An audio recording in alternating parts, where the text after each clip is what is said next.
नमस्कार साथियों, श्रीमद् भागवत गीता वास्तव में एक ऐसा अनुपम ग्रंथ है जो जीवन के हर पहलू को छूता है। यह हमें सही और गलत, धर्म और अधर्म, कर्म और अकर्म और प्रेम और मोह के बीच के अंतर को समझने में मदद करती है।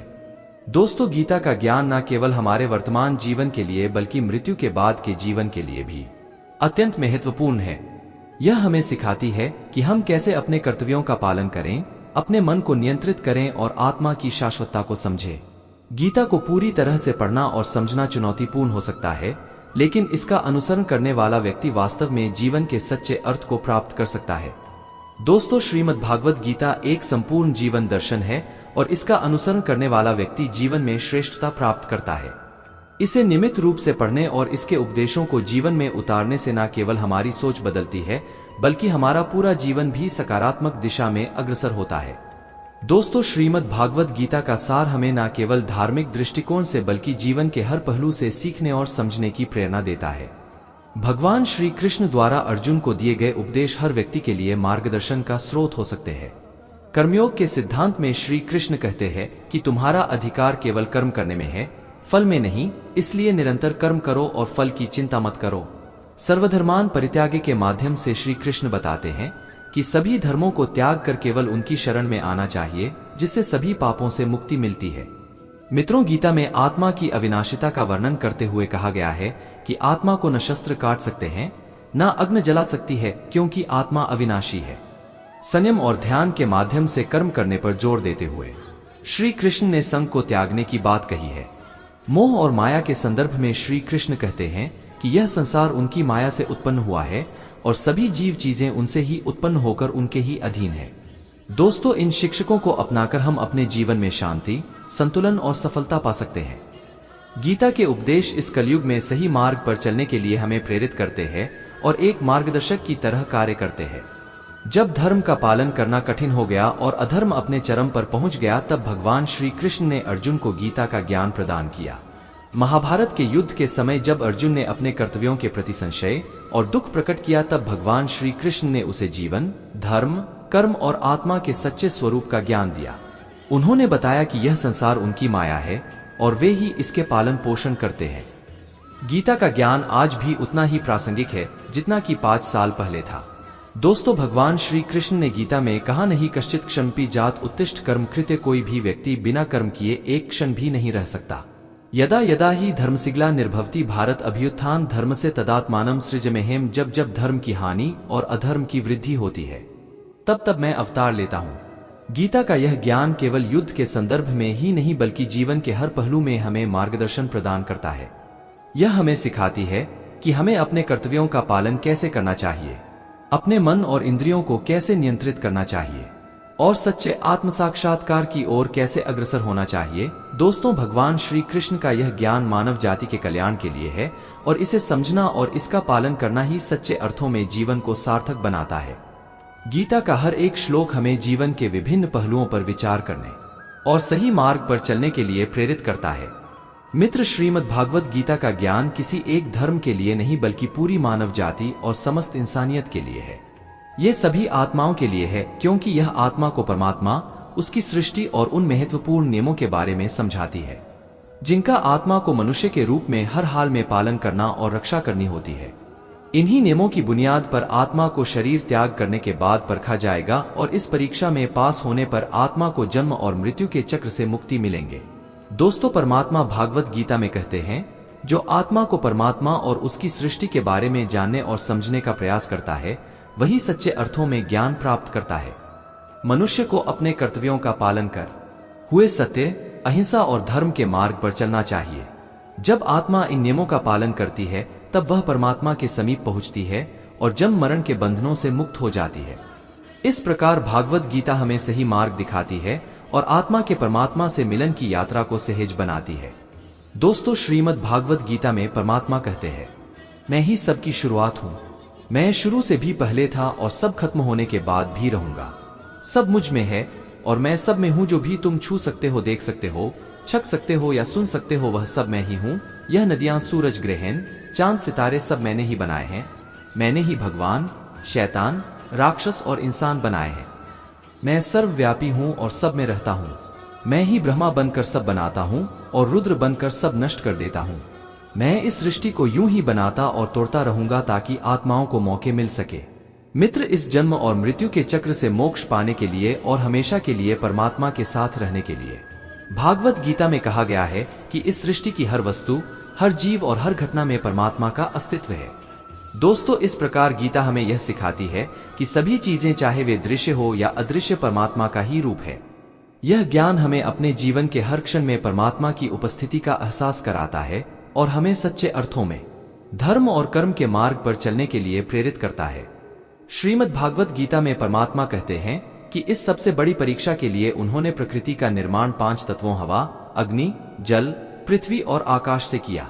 इन तत्वों को हम अपनी इंद्रियों से छू सकते हैं, छक सकते हैं, सूंघ सकते हैं और देख सकते हैं, लेकिन स्वयं परमात्मा इन 5 इंद्रियों की समझ से परे है।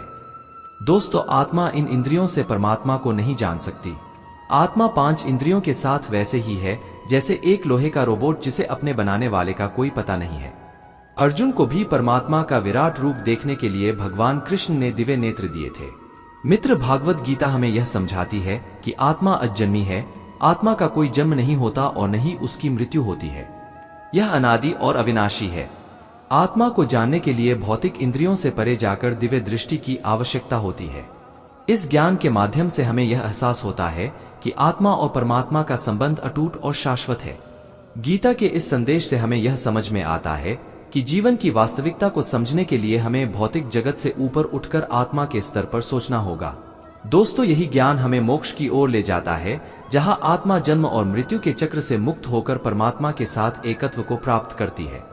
भागवत गीता में यह सिद्धांत व्यक्त है कि आत्मा अजन्मी और अविनाशी है, जिसे कोई मार नहीं सकता, ना कोई जला सकता है, ना डूबा सकता है, ना काट सकता है। इसे परमात्मा के साथ हमेशा रहने के लिए यह संसारिक जीवन में बैठना ही पड़ता है।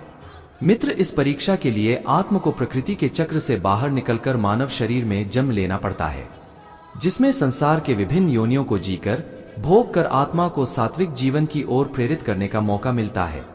भागवत गीता के अनुसार हर आत्मा को अपने अंदर के तामसिक और राजिक अवगुणों से निकलकर सात्विक जीवन में प्रवेश करने के लिए योग्यता होती है। दोस्तों, इस प्रकार जीवन का उद्देश्य होता है आत्मा को इस संसारिक संकट से मुक्ति प्राप्त करने में सहायता करना।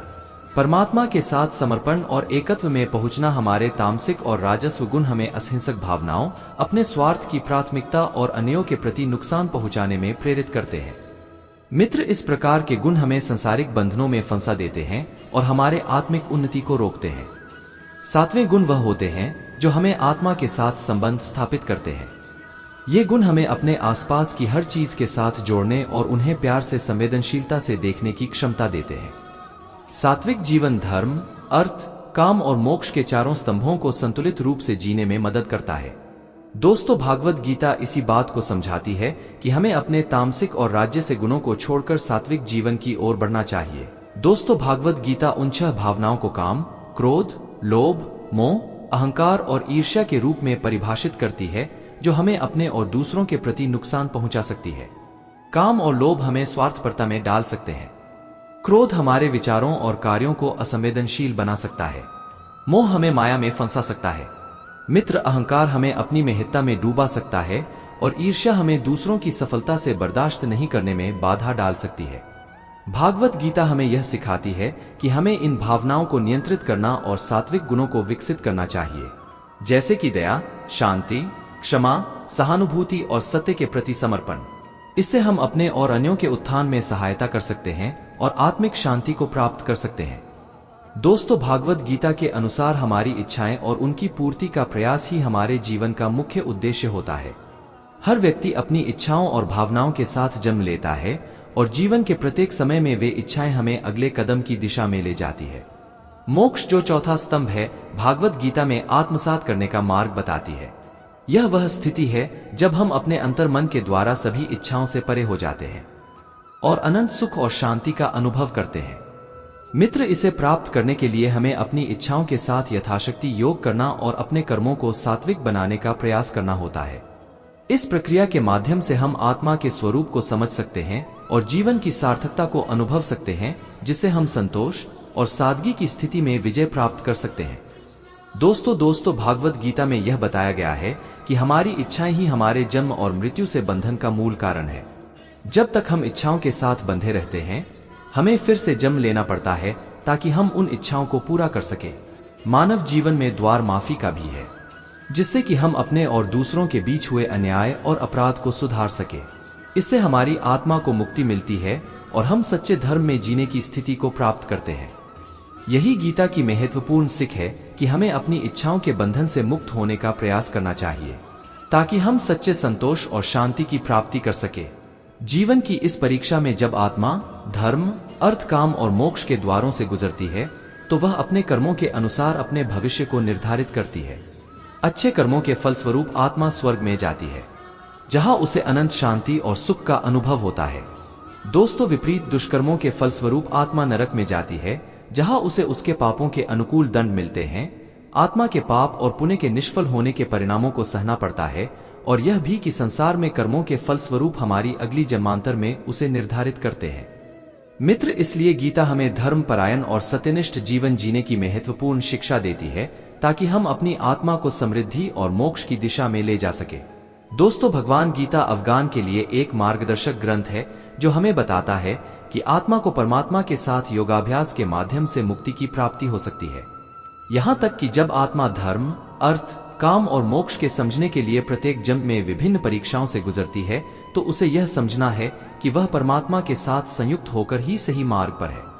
मित्र, आत्मा की मुक्ति का मार्ग गीता में योग, भक्ति, कर्म और ज्ञान के माध्यम से बताया गया है, जिससे वह अपने अंतिम परीक्षा को पास कर सके और फिर से संसारी बंधन से मुक्त हो सके। इस प्रकार भगवान गीता नहीं सिर्फ एक धार्मिक ग्रंथ है, बल्कि एक जीवन का मार्गदर्शन भी है, जो हमें अपने अंतिम उद्देश्य तक पहुंचने के लिए राह दिखाता है। दोस्तों, भागवत गीता में दो प्रमुख योग, कर्मयोग और राजयोग व्यक्त करने के माध्यम से अत्यंत महत्वपूर्ण सिद्धांतों को समझाया गया है। कर्मयोग मनुष्य को उस कर्म में समर्पित रहने की शिक्षा देता है जो परमात्मा की इच्छा से और दूसरों के कल्याण के लिए किया जाता है। साथियों, यह योग हमें यह भी सिखाता है कि कर्म फल की आकांक्षा से मुक्त होकर निष्काम भाव से कर्म करना चाहिए। वाल्मीकि महर्षि जैसे महान कवि ने अपने कर्मों के माध्यम से परमात्मा की प्राप्ति की उदाहरण से इस सिद्धांत को और स्पष्ट बनाया है। मित्र, दूसरी ओर राज्य योग मस्तिष्क को इंद्रियों पर शासन करने के माध्यम से आत्मा को परमात्मा से जोड़ने की कला को सिखाता है। यह योग मानसिक और ध्यान योग के रूप में हमें अपने जीवन में आत्मा की विकास और परमात्मा के साथ संयोग में आने की कला को सिखाता है। भागवत गीता के इन योगों के माध्यम से हमें जीवन के उद्देश्य की समझ और उसे पूरा करने के लिए मार्गदर्शन मिलता है। भागवत गीता में परमात्मा ने योग के विभिन्न पहलुओं को समझाया है, जिसमें आत्मा को परमात्मा से मिलाने के लिए अनेक उपाय हैं। इनमें आस्था, श्वास प्रणाली की अभ्यास, साधना और तपस्या भी शामिल है। ये सब प्रक्रियाएं व्यक्ति को अपने अंदर ही शक्तियों को जानने और समझने में मदद करती हैं। जैसे कि चक्र और कुंडलिनी के माध्यम से इन योगियों जैसे संतों ने भी इसी तरीके से आत्मा को परमात्मा के संग संधि लगाई है और उन्होंने इसे अपने जीवन का मुख्य उद्देश्य बनाया है। दोस्तों, भागवत गीता में यह योगी अपने अनुभवों और उनके द्वारा प्राप्त ज्ञान के माध्यम से हमें यह सिखाते हैं कि अपनी आत्मा को परमात्मा के साथ संबंधित करने के लिए साधना और योग सर्वोत्तम मार्ग हो सकते हैं। मित्र, यह योग उस भक्ति और श्रद्धा को संकल्पित करता है जिससे आत्मा परमात्मा के समीप आ सकती है, भले ही वह धर्म और योग के अधिकारी नहीं हो। इस योग में परमात्मा आपके द्वारा किए गए सभी पापों को माफ कर सकते हैं, क्योंकि यह भक्ति और आत्मसमर्पण की अद्वितीयता में समाहित होती है। चैतन्य महाप्रभु, मीराबाई और भगवान हनुमान जैसे श्रेष्ठ उदाहरण इस योग के प्रतीक हैं, जो अपनी भक्ति और समर्पण से परमात्मा के प्रति अद्वितीय प्रेम प्रकट करते हैं। यहाँ उल्लेख किया गया है कि परमात्मा अक्सर अपने भक्तों के रूप में पृथ्वी पर अवतरित होते हैं, ताकि वे उनकी भक्ति को स्वीकार कर सके और उन्हें धर्म के मार्ग पर लाए। दोस्तों, श्रीमद् भागवत गीता वास्तव में एक ऐसा ग्रंथ है जो मानव जीवन के सभी पहलुओं को समझाता है और उसे एक संतुलित, उच्चतम और धार्मिक जीवन जीने के लिए मार्गदर्शन प्रदान करता है। इसमें धर्म, कर्म और प्रेम के महत्वपूर्ण सिद्धांतों को बहुत ही सरलता से समझाया गया है। मित्र, यह ग्रंथ केवल एक विशेष धर्म के लिए ही नहीं है, बल्कि इसके सिद्धांतों का पालन करके सभी मानव जीवन में सुख, शांति और सफलता को प्राप्त कर सकते हैं। गीता का संदेश हमें यह भी सिखाता है कि कैसे अपने कर्मों के माध्यम से परमात्मा से संयोग में आना चाहिए और अपने जीवन को एक सार्थक और उच्चतम उद्देश्य की दिशा में ले जाना चाहिए।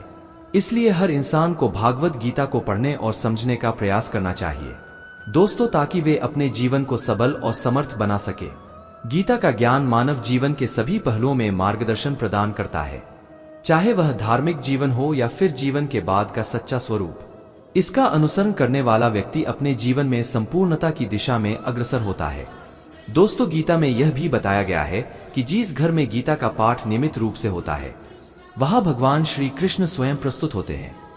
इससे यह संकेत मिलता है कि सत्य और ज्ञान की प्रकाशमयता जहां व्याप्त होती है वहां अंधकार का अस्तित्व समाप्त होता है। मित्र, इसलिए हमेशा सत्य की राह पर चलना और आत्मा के अजर अमर स्वरूप को समझना हमारे जीवन का महत्वपूर्ण हिस्सा होना चाहिए। आत्मा सचमुच अमर है और यह शरीर, मन और इंद्रियों के माध्यम से अनेक जन्मों में अनुभव करती है। मृत्यु इस भौतिक शरीर का ही अंत होता है, जबकि आत्मा अनंतिक रूप से अविनाशी रहती है। जैसे कि आपने कहा, जीवात्मा शरीर को त्याग कर नए शरीर में पुनर्जन्म को प्राप्त होती है। दोस्तों, इस प्रकार जीवात्मक अपने कर्मों के अनुसार नए नए शरीर को प्राप्त करती रहती है, ताकि वह अपने अनुभवों के माध्यम से अपनी आत्मा को पूर्णता की ओर ले जा सके। इसी तरह जीवात्मा का यह संसार में आना जाना एक अनंत चक्र है, जो मृत्यु के अटल सत्य के निमित्त से चलता रहता है।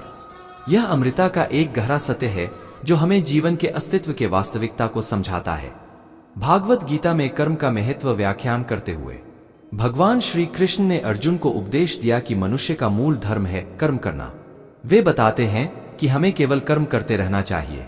दोस्तों, मरने वाले की मृत्यु का शोक नहीं करना चाहिए, क्योंकि उसका आगामी जन्म है और जीवित व्यक्ति की आगामी मृत्यु निश्चित है।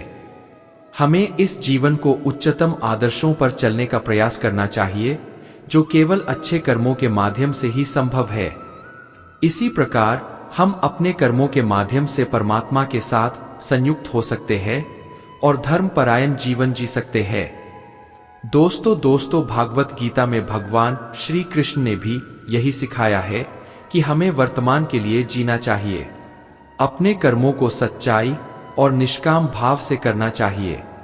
वे बताते हैं कि कर्म फल की चिंता करने से व्यक्ति अपने कर्मों में बंध जाता है, जबकि निष्काम कर्म से वह मुक्ति प्राप्त कर सकता है। मित्र, इस विचार के साथ हमें अपने भूत, वर्तमान और भविष्य के लिए चिंता नहीं करनी चाहिए। जो कुछ भी हमारा है वह सिर्फ वर्तमान है। हमें अपने कर्मों के माध्यम से अपने आध्यात्मिक उन्नति में प्रयास करना चाहिए, बिना किसी अपेक्षा या फल के। हमारा सच्चा धर्म है जो हमें इस जीवन में प्राप्त करना चाहिए। दोस्तों, संसार में परिवर्तन ही एक नियम है। जैसे जीवन का प्रत्येक क्षण बदलता रहता है, वैसे ही हमारे शरीर और भौतिक अवस्थाएं भी अस्थायी है। भागवत गीता में भगवान श्री कृष्ण ने जीवन की अस्थिरता और परिवर्तन का उदाहरण दिया है, जिसे हमें स्वीकारना चाहिए। हमारी प्रसन्नता या दुख अक्सर हमारी मानसिक स्थिति और व्यक्तिगत अनुभवों से संबंधित होते हैं। दोस्तों, जब हम मानसिकता से बाहर आकर सबको स्वीकार करते हैं और सबको अपना मानते हैं, तो हम अधिक सामंजस्य और आत्मराम हो सकते हैं। इसी भावना के साथ हमें अपने संबंधों और जीवन के विभिन्न पहलुओं में सामंजस्य, पूर्णता और सहजता की दिशा में प्रयास करना चाहिए। दोस्तों, भागवत गीता के गहरे सिद्धांतों को समझना और उन्हें अपने जीवन में लागू करना हमारे लिए बहुत महत्वपूर्ण है। भगवान श्री कृष्ण ने अर्जुन को जीवन के अस्थायी और स्थायी पहलुओं के साथ संसार के सच्चे रूप को समझाया है। उन्होंने यह भी बताया है कि जब हम भगवान के सहारे अपने आत्मा को पहचानते हैं, तो हम भय, चिंता और शोक से मुक्त हो जाते हैं। दोस्तों, भगवान श्री कृष्ण की यह उपदेश स्थिरता और संशय रहितता की दिशा में हमें मार्गदर्शन करता है। उन्होंने स्पष्ट किया कि सब कुछ उन्हीं में है और उनसे ही सबका उत्पत्ति और संग्रह होता है। हमें अपने कर्मों को ईश्वर में समर्पित करना चाहिए और उनकी उपासना में लगना चाहिए, ताकि हम अपने मानसिक और भौतिक संतुलन को स्थिर रख सके। दोस्तों, ईश्वर का सर्वव्यापक स्वरूप और उनके विभिन्न रूपों की महिमा को व्यक्त करते हुए आपने उनकी अद्वितीयता और समग्रता को दर्शाया है।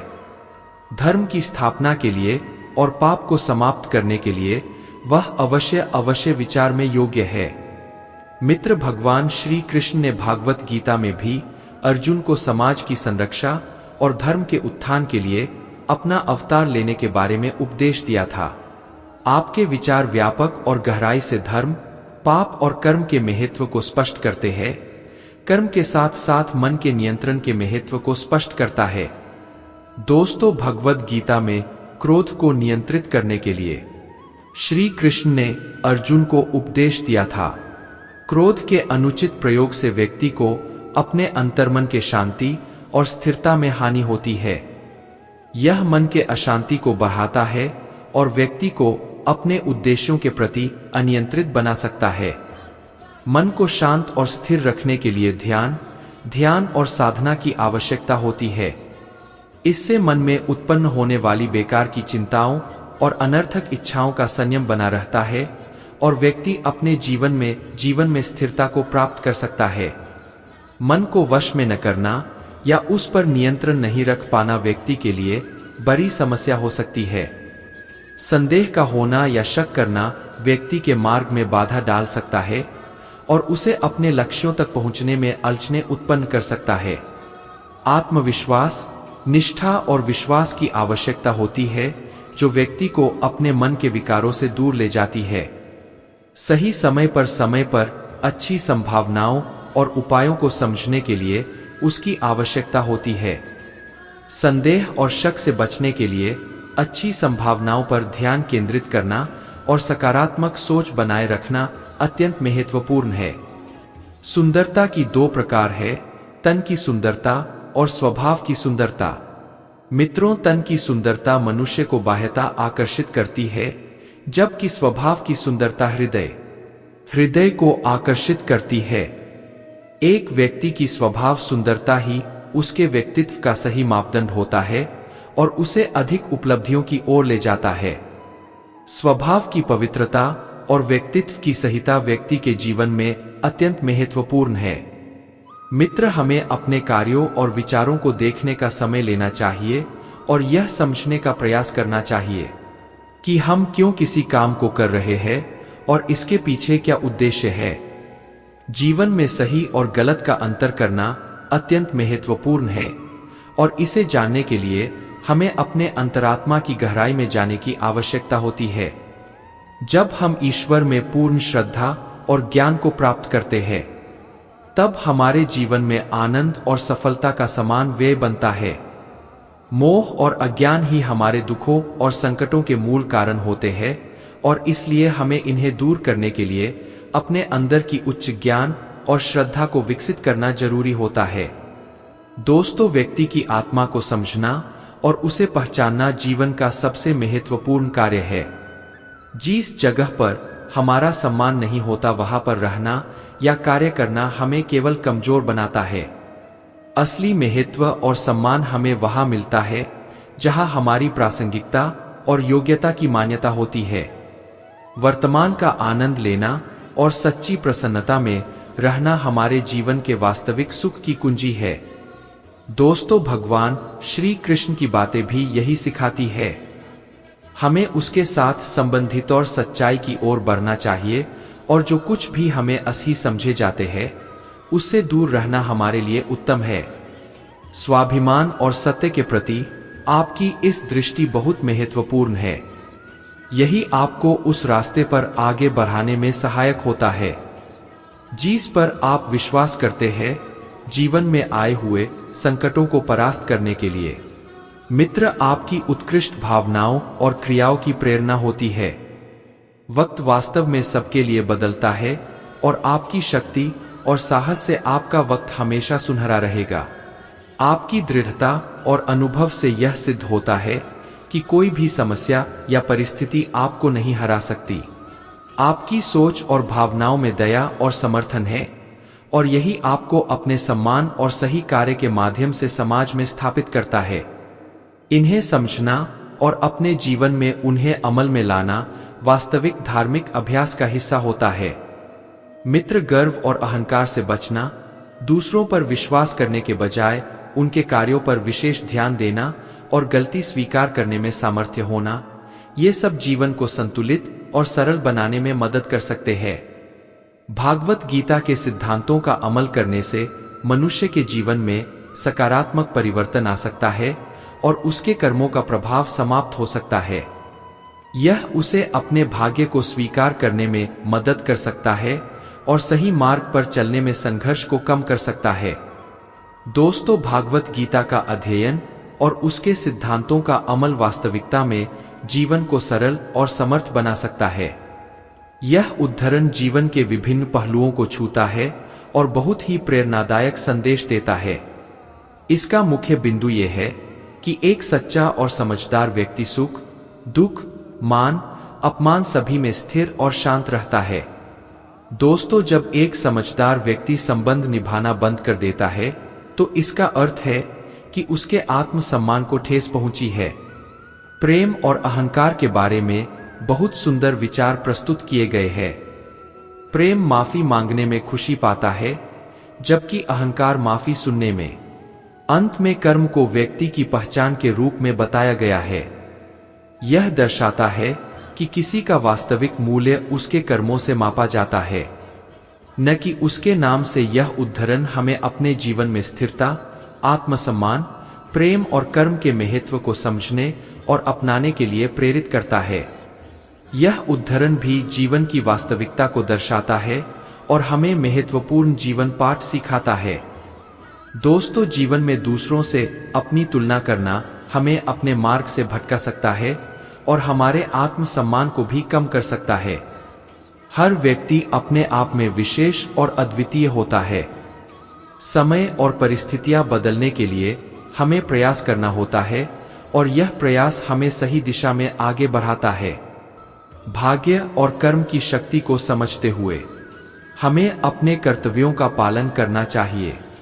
जो होने वाला है वह होकर रहेगा और जो नहीं होने वाला वह कभी नहीं होगा। मित्र, यह विचार हमें शांत और चिंता मुक्त रहने में मदद करता है। अच्छी सोच और सकारात्मक दृष्टिकोण से किया गया काम कभी व्यर्थ नहीं जाता और उसका परिणाम अवश्य मिलता है। यह विश्वास हमें निरंतर आगे बढ़ने के लिए प्रेरित करता है और हमें जीवन की चुनौतियों का सामना करने की शक्ति देता है। गलतियों से सीखना हमारे विकास और आत्म सुधार के लिए आवश्यक है। गलतियों से बिना सीखना वास्तव में सबसे बड़ी गलती है, क्योंकि यह हमें आगे बढ़ने और सुधारने के अवसर से वंचित करता है। का फल अवश्य मिलता है और यह भगवान श्री कृष्ण के उपदेशों में भी स्पष्ट रूप से कहा गया है। जो हम आज कर रहे हैं उसका परिणाम कल हमें अवश्य मिलेगा। दोस्तों, श्री कृष्ण के अनुसार सच्ची भक्ति और श्रद्धा से भगवान हमें वह सब कुछ प्रदान करते हैं जो हमारे पास नहीं है और हमारी संपत्ति की रक्षा भी करते हैं। अच्छे कर्म और सकारात्मक सोच हमें जीवन में आगे बढ़ाते हैं। किसी का बुरा ना करना और यदि संभव हो तो उसका भला करना ही हमारी नैतिक जिम्मेदारी है। ईश्वर हमारे हर अच्छे और बुरे कर्म का हिसाब रखते हैं और हमें उसी के अनुसार फल प्रदान करते हैं। दोस्तों, ईश्वर के प्रति श्रद्धा और भक्ति हमें सही मार्ग पर चलने के लिए प्रेरित करती है। जैसे हम ईश्वर को याद करते हैं, वे उसी रूप में हमें आशीर्वाद देते हैं। इसलिए हमें सदा भगवान की भक्ति में लीन रहना चाहिए और अपने कर्मों को सच्चाई और ईमानदारी से करना चाहिए। ईश्वर का दर्शन भी हमें उसी रूप में होता है जैसे हम उन्हें याद करते हैं। मित्र, सत्य अपने आप में मजबूत और स्थिर होता है, जबकि झूठ को अपने अस्तित्व को साबित करने की कोशिश करनी पड़ती है। श्री कृष्ण ने गीता में स्पष्ट किया है कि बुरे कर्म करने वाले जो राक्षसी प्रवृत्तियों से जुड़े होते हैं और जिनकी बुद्धि माया ने हर ली है, वे मेरी भक्ति और पूजा नहीं करते। सही कर्म वह है जिसका उद्देश्य शुद्ध और सही होना, कि केवल परिणाम के आधार पर सही माना जाए। दोस्तों, भाग्य और कर्म के बीच का संबंध भी महत्वपूर्ण है। हम अपने भाग्य को कोसते हैं, जबकि सच्चाई यह है कि हमारे कर्म हमारे भाग्य से भी ऊंचे होते हैं। कर्म का फल अवश्य मिलता है, इसलिए हमें सदैव सही और धर्मपूर्ण कर्म करने का प्रयास करना चाहिए। दोस्तों, श्री कृष्ण के उपदेश हमें यह सिखाते हैं कि सही मार्ग पर चलने के लिए हमें अपने कर्मों का ध्यान रखना चाहिए और अपने उद्देश्य को सही और पवित्र रखना चाहिए। ईश्वर हमारी भक्ति और सत्य निष्ठा का मूल्यांकन करते हैं और उसी के अनुसार हमें फल देते हैं। जीवन में सही और समझदारी से कार्य करने के लिए संतुलन और समर्पण की आवश्यकता होती है। समय का महत्व और समय के साथ चलने का तरीका भी आपने बहुत ही समझाया है। मित्र, आपका सुझाव माफी करना और शांति में रहना जीवन की हर स्थिति में समझ और धैर्य बनाए रखने का है। यही हमें वास्तविक शक्ति और सशक्त बनाता है, जो हर परिस्थिति का सामना कर सकते हैं। आध्यात्मिक जागरूकता के शिखर पर पहुंचे व्यक्ति निस्वार्थ कर्म करते हैं और उनका लक्ष्य मानव कल्याण होता है। ऐसे व्यक्ति जो भगवान के साथ संयोजित हो चुके होते हैं, स्थिरता और मानवता के कल्याण के मार्ग पर चलते हैं। दोस्तों, श्री कृष्ण ने गीता में अर्जुन को यह सिखाया कि जो व्यक्ति उनके उत्कृष्ट जन्म और गतिविधियों को समझता है, वह इस संसार में पुनः जन्म नहीं लेता, बल्कि उनके परम धाम को प्राप्त करता है। यह सिखावन हमें अपने कर्तव्यों का पालन करते समय मानव कल्याण को प्राथमिकता देने की प्रेरणा देती है। भागवत गीता का प्रमुख उद्देश्य मानवता को यह समझाना है कि अपने कर्मों को निस्वार्थ भाव से करना चाहिए और सत्य, धर्म और मानवता की सेवा में अपना जीवन समर्पित करना चाहिए। मित्र, ऐसे कर्म न केवल हमें आध्यात्मिक प्रगति की ओर ले जाते हैं, बल्कि हमें परमात्मा के धाम की प्राप्ति भी कराते हैं। श्री कृष्ण के उपदेश हमें यह सिखाते हैं कि कर्म योग और भक्ति योग का मार्ग हमें सत्य और दिव्यता की ओर ले जाता है और यही मानव जीवन का परम लक्ष्य होना चाहिए। जो व्यक्ति सभी इच्छाओं को त्याग देता है और भगवान की राह में स्थिर रहता है, उसे अपार शांति की प्राप्ति होती है। ईश्वर ने हमें वही दिया है जो हमारे लिए पर्याप्त होता है और इसमें एक अटल सत्य छिपा है। प्रार्थना की शक्ति से हमारे चरित्र में परिवर्तन आता है, भले ही वह दृश्यमान रूप में नहीं, पर अंतर्निहित रूप से व्यर्थ चिंता और मन का वहम वास्तव में एक ऐसा रोग होता है जो हमारी आत्मा को शांति से वंचित कर देता है। इसलिए सच्ची शांति और स्थिरता के लिए हमें अपनी इच्छाओं से मुक्त होकर ईश्वर की भक्ति में समर्पित रहना चाहिए। दोस्तों, सब्र की ताकत हमें वास्तविक शक्ति और आत्मसमर्पण के रास्ते पर ले जाती है, जिससे हम अपने जीवन को अधिक मानवीय और आध्यात्मिक बना सकते हैं। भगवान श्री कृष्ण के उपदेशों को आपने बहुत ही सुंदर ढंग से समझाया है। उन्होंने हमें यह शिक्षा दी है कि वे ही सब कुछ है। वर्षा, अमृत और मृत्यु उनकी भक्ति में लगने वाले व्यक्ति को वे सदैव साथ रहते हैं और उन्हें समस्त पापों से मुक्ति देते हैं। हमें जीवन की चुनौतियों से नहीं भागना चाहिए, बल्कि उन्हें परमेश्वर की शरण में समर्पित करना चाहिए। मित्र, सच्ची भक्ति, संयम, सदाचार, स्नेह और सेवा हमें उनके पास ले जाते हैं और हमें उनकी रक्षा में स्थिर रहने में मदद करते हैं।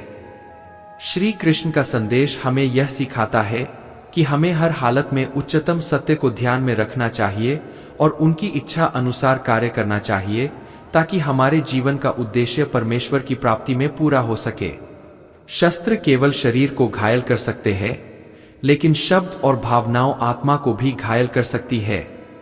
इसलिए हमें समझना चाहिए कि हमारे वचनों का और जो कुछ हम सोचते हैं, वह अपने आसपास के लोगों के जीवन में कैसे प्रभाव डाल सकता है। दोस्तों, माता पिता हमारे लिए सबसे बड़े प्रेरणा स्रोत होते हैं और वे चाहते हैं कि हम सफल हो, लेकिन अक्सर हम अपने रास्ते चलते हुए उनकी प्रेरणा और मार्गदर्शन को भूल जाते हैं। जीवन में वास्तविक समृद्धि उस समय मिलती है जब हम समय के अनुसार चलते हैं और परिस्थितियों को स्वीकार करते हैं। यही नीति कहलाता है। जीवन के अटल नियम और विवेकपूर्ण निर्णयों के माध्यम से हम सही दिशा में आगे बढ़ सकते हैं। दोस्तों, संसार में सहयोग और वियोग के माध्यम से हम सुख और दुख को अनुभवते हैं, लेकिन असली आनंद उस स्थिति में होता है जब हम आत्मा को अखंड और स्थिर महसूस करते हैं। जीवन के इस रंगमंच में हमें निरंतर संघर्ष करना पड़ता है। दूसरों की बुराई के जवाब में परेशान ना होना एक महत्वपूर्ण उपदेश है, क्योंकि बहुत सी बार दूसरे व्यक्ति की सोच और प्रतिक्रिया हमारे अधीन नहीं होती। यही जीवन की सबसे बड़ी शिक्षा है कि हमें स्वयं को स्थिर रखना होगा, चाहे हमारे आसपास की परिस्थितियां जैसी भी हों। धैर्य और साहस के साथ हम अपने उद्देश्य को प्राप्त कर सकते हैं। इसलिए जीवन में कृष्णा और अर्जुन के समान बनना हमारा महान लक्ष्य होना चाहिए। दोस्तों, जीवन में हमें हमेशा अपने कर्मों के माध्यम से अपना धर्म निभाना चाहिए, बिना फल की चिंता किए। इसी प्रकार से हमें अपने व्यवहार में स्थिरता और श्रद्धा बनाए रखनी चाहिए। जैसे कि आपने समझाया है, आत्मा के अस्तित्व को समझने के लिए और उससे जुड़े संबंधों को समझने के लिए, यहां तक कि अन्य लोगों की भावनाओं और कथनों के प्रति भी हमें समर्पित रहना चाहिए, लेकिन हमें अपनी निश्चिंतता और ध्यान अपने आदर्शों पर बनाए रखना चाहिए। दोस्तों, इसी तरह सेवा को सही मायने में समझने और उसका महत्व भगवान की कृपा से प्राप्त करने की प्रेरणा हमें भगवान के साथ गहरे संबंध में ले जाती है। मनुष्य के विकास और उसके आत्मविश्वास की महत्वपूर्ण बातें। दोस्तों, अगर आपको हमारा ये वीडियो पसंद आया तो कमेंट में जय श्री राधे कृष्ण लिखें और ऐसे ही प्रेरणादायक वीडियो देखने के लिए हमारे चैनल LSGD को सब्सक्राइब कर ले।